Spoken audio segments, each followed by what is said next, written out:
Dok. Haba ata niyang reseta niyo, ah. Mayor, eto na ang reseta mo para sa heart condition mo. Importante yung mong maintenance mo araw-araw. Lalo na't inatake ka na sa puso. Mel. Mel. Mayor? Mayor! Mayor! I can! Tulong!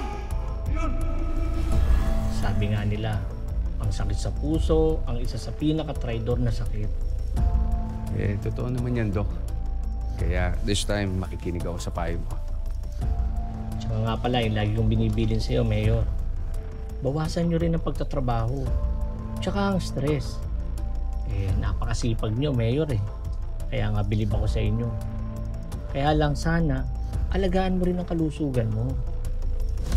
Alam mo, Dok, yung stress na yan, parte na yan sa trabaho ng mayor. At yung if I take it easy, eh, parang sinabi niyo nang mag-resign ako. Basta huwag kayong magalala. Malakas tong mayor mo. Sige, naniniwala ako sa'yo. Kaya sa susunod na buwan, i-reschedule ko na lang uli yung follow-up check-up mo para makasigurado tayo ng Hindi na. Hindi naman na busy ako eh. Eh, sige. Basta kailangan natin ituloy yan, ha? Sige, Doc.